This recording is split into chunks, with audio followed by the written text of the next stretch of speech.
दोस्तों, क्या आपने कभी सोचा है कि जब हमारी जिंदगी की सारी उम्मीदें खत्म हो जाती हैं, जब चारों तरफ सिर्फ मौत दिखाई देती है, तब हमारे अंदर वो कौन सी ताकत होती है जो हमें जिंदा रखती है? आज मैं आपको एक ऐसी ही कहानी सुनाने जा रही हूँ। ये कहानी किसी फिल्म की नहीं बल्कि एक हकीकत है। ये कहानी है आयशा की, एक ऐसी लड़की जो अपने सपनों को पूरा करने निकली थी। लेकिन कुदरत ने उसके लिए एक ऐसा इम्तिहान तैयार कर रखा था जिसकी उसने कभी कल्पना भी नहीं की थी। ये कहानी है थार रेगिस्तान की जलती रेत पर 91 दिनों तक चले संघर्ष की, दर्द की, हिम्मत की और आखिर में जीत की।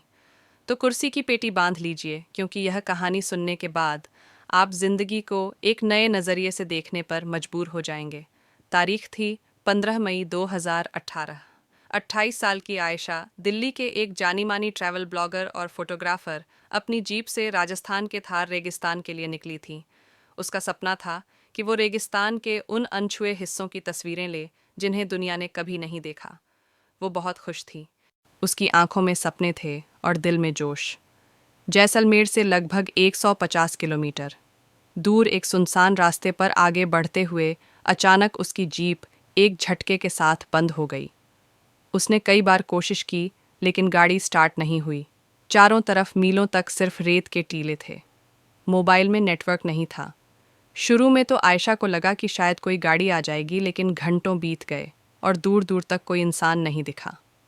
सूरज अब आग उगलने लगा था और उसके पास पानी की सिर्फ 2 बोतलें बची थीं। उसने फैसला किया कि वह गाड़ी में इंतज़ार करने के बजाय पैदल चलकर मदद ढूंढेगी। यह उसकी पहली और सबसे बड़ी गलती थी। उसे अंदाज़ा नहीं था कि वह रेगिस्तान के दिल में उतर रही थी, जहाँ से वापस लौटना लगभग नामुमकिन था। पहले दिन की पैदल यात्रा ने ही आयशा की हालत ख़राब कर दी। रेगिस्तान की गर्मी वैसी नहीं होती जैसी हम शहरों में महसूस करते हैं। वहाँ ऐसा उसकी आंखों में सपने थे और दिल में जोश। जैसलमेर से लगभग 150 किलोमीटर दूर एक सुनसान रास्ते पर आगे बढ़ते हुए अचानक उसकी जीप एक झटके के साथ बंद हो गई। उसने कई बार कोशिश की, लेकिन गाड़ी स्टार्ट नहीं हुई। चारों तरफ मीलों तक सिर्फ रेत के टीले थे। मोबाइल में नेटवर्क नहीं था।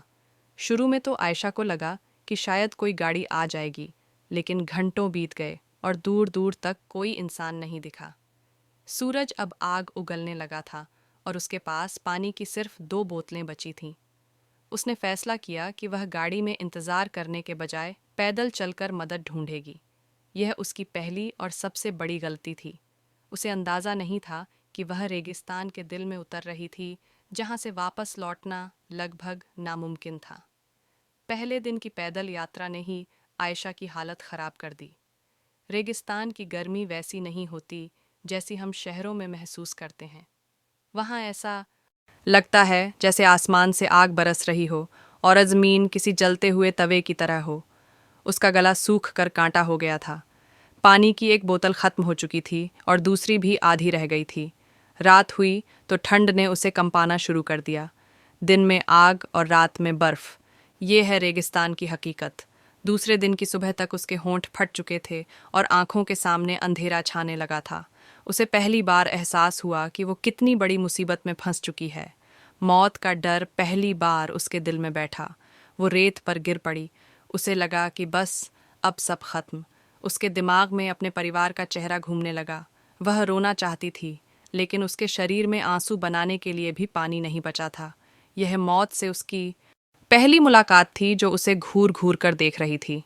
जब इंसान को लगता है कि सब खत्म हो गया, तभी कुदरत उसे एक छोटा सा इशारा देती है। आयशा लगभग बेहोश थी, तभी उसे दूर कुछ चट्टानें दिखाई दीं।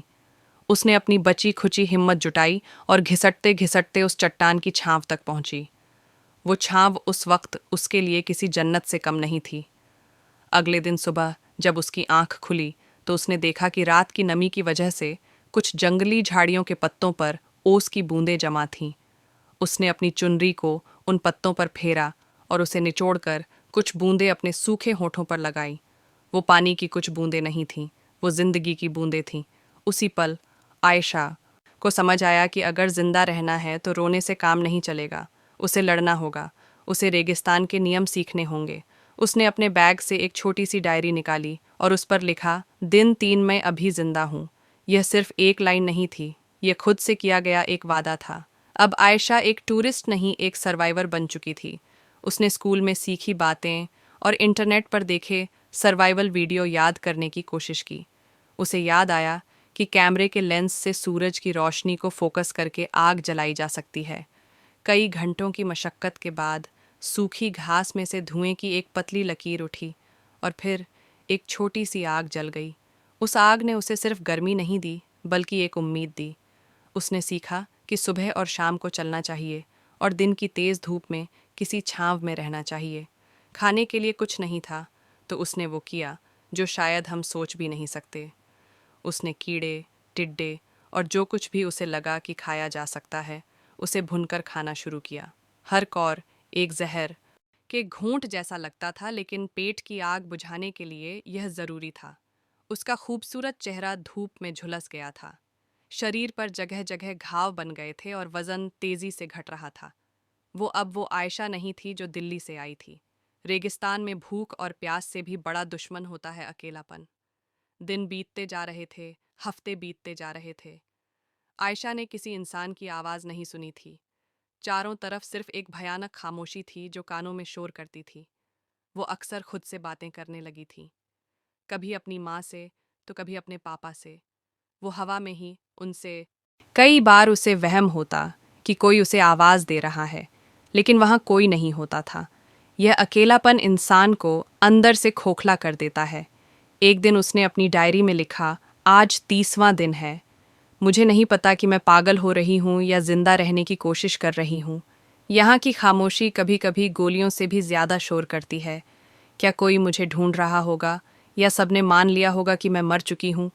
ये सवाल उसे हर पल खाए जा रहा था। उसका शरीर तो लड़ ही रहा था, पर अब उसका दिमाग भी हार मानने लगा था। लगभग 45वें दिन, जब आयशा अपनी बची खुची ताकत से एक टीले पर चढ़ी, तो उसे दूर कुछ चमकता हुआ दिखाई दिया।